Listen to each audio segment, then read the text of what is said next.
So, guys, today I want to talk about feedback and critique. And I really want to talk about why it is so important that you actually love feedback. It is one of the most important things in your life. You cannot learn without feedback. If you lack feedback in your life, if you lack instruction in your life, if you lack correction in your life, you're not going to improve the way you want to.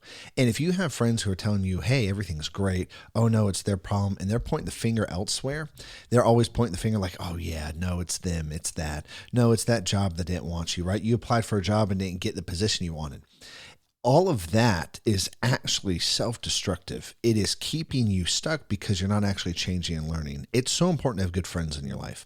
It is so important to have people in your life that actually tell you the truth. One of the things that I personally believe is that people love you when they tell you the truth. I don't think you can have love without truth. And I'm saying this because it is very easy to mistake feedback for negativity. It's very easy to mistake criticism for negativity or instruction or critique versus it is actually positive. It's the inverse. If you gloss over things in your life, you gloss over what you're doing, you gloss over and think, oh yeah, it's just great. Everything's amazing in my life. And you don't actually have real feedback of where you need to improve, you're going to get stuck. And then you're going to feel stuck. And then if you are not actively looking for feedback to tell you why you're stuck, and you're going to have correction about why you're stuck. Why am I here? Why am I doing the things that I'm doing? Why can I not see to break out of this cycle? The only way out of that is wrong. So when you get into that stuck cycle, the only way out is to actually have critique and be told you're wrong.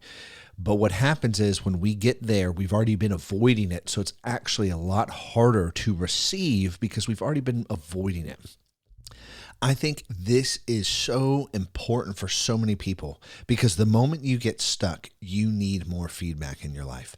You need more correction in your life. You need somebody to tell you what you're doing wrong so you stop repeating the same pattern, the same cycle.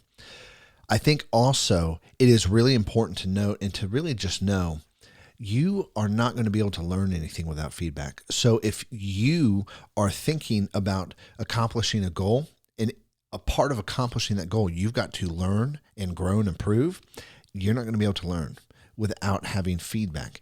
See, what learning does is it actually challenges things that we currently know or currently believe, and then it forces us to look from a different perspective in order to move forward. And oftentimes part of the learning process is being wrong. If you look how children grow up, right? You look how babies and toddlers grow up. They are constantly experiencing wrong. Oh, I'm wrong. Oh, that's not how you do this. How do I do that? How do I put this block into this hole? How do I do that? And they're constantly figuring things out because they don't know how to do anything. However, that's how they learn. And if you look at the developmentness of those children versus adults and the learning curve and how their brains develop, it's interesting how the old saying comes to mind, an old dog, you can't teach an old dog new tricks. And so it's interesting how that curve with children developing versus older people, adults, and things like that, they have a harder time learning simply because I don't think they want to be wrong. Now that's just my theory.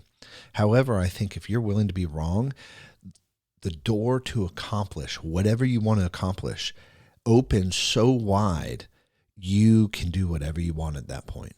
But you can't go through that door. And the key to that door is humility and the willingness to be wrong. The problem is a lot of us think that we're willing to be wrong, but we're really not. See, if you're willing to be wrong, it's going to be shown through your actions, and it's going to be shown through how you take critique and then the actions and results that are produced from that critique. And I'm not saying that you need to take advice from everybody. I'm not saying that you need to have somebody just tell you exactly what to do in your life. I'm not saying that, but what I am saying is you have to be willing to say, maybe the way out is to stop doing what I'm doing and I'm wrong, and I need feedback to tell me where. And when you do that, cycle will break. Whatever you're looking for to do in life and to accomplish, that's going to break and that's going to stop. And it's so important to know that in order to escape from where you're currently at, if you're stuck, you need feedback. In order to move forward and to achieve your goals and your dreams, You got to be wrong, and you got to be okay with being messy. The best execution is messy execution, because at least you've done something. You can have immediate feedback, and then you can improve. The worst execution is when you spend 2 or 3 weeks planning, a month planning to get it perfect. Now, depending on the size of the project or whatever you're trying to accomplish, may take more. But then you spend all this time in planning, and then you launch, and then you have feedback, but you could have had the same feedback 3 or 4 months ago. Anyways, guys, I'm way over. I'll catch you later. Peace.